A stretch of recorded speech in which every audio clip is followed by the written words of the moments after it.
இனி வீட்லயே பானிபூரி செய்யலாம் எல்லாரும். ஆச்சி பானிபூரி கிட்.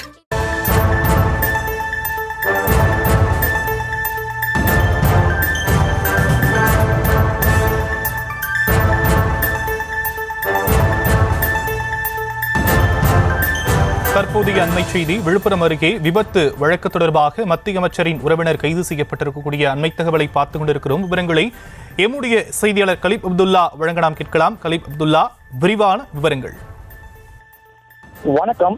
சென்னை ஆழ்வார் திருநகரை சேர்ந்த ஐடி நிறுவனத்தில் பணிபுரியும் மத்திய நிதியமைச்சர் நிர்மலா சீதாராமன் உறவினரான அரவிந்தன் என்பவர் கடந்த 9ஆம் தேதி சென்னையிலிருந்து விழுப்புரம் நோக்கி சென்றுள்ளார். அப்போது விழுப்புரம் மாவட்டம் திண்டிவனம் அடுத்த ஓங்கூர் பாலம் அருகே வந்து கொண்டிருந்த போது மேல்மலை நோக்கி பைக்கில் சென்று கொண்டிருந்த நாராயணன் என்பவர் மீது ஆடி கார் மோதியதில் தூக்கி வீசப்பட்டு நாராயணன் சம்பவ இடத்திலே உயிரிழந்தார். விபத்தை ஏற்படுத்திய மத்திய நிதியமைச்சர் நிர்மலா சீதாராமனின் உறவினர் அரவிந்தன் அவசரமாக தனது காரை அங்கிருந்து மீண்டும் சென்னை நோக்கி சென்று விட்டார்.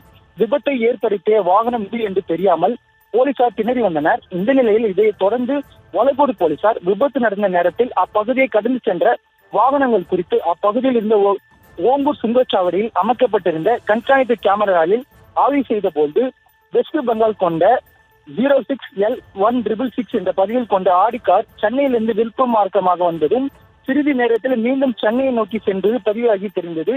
இதையடுத்து அந்த காரின் விலாசத்தில் உள்ள அரவிந்தனை தொடர்பு கொண்டு விபத்து ஏற்படுத்தியதை உறுதி செய்த போலீசார் அவரை ஒலக்கூர் காவல் நிலையம் வரவழைத்து இன்று கைது செய்தனர். மேலும் விபத்தை ஏற்படுத்திய 48 மணி நேரத்தில் சிறப்பாக செயல்பட்டு அந்த வாகனத்தை பறிமுதல் செய்த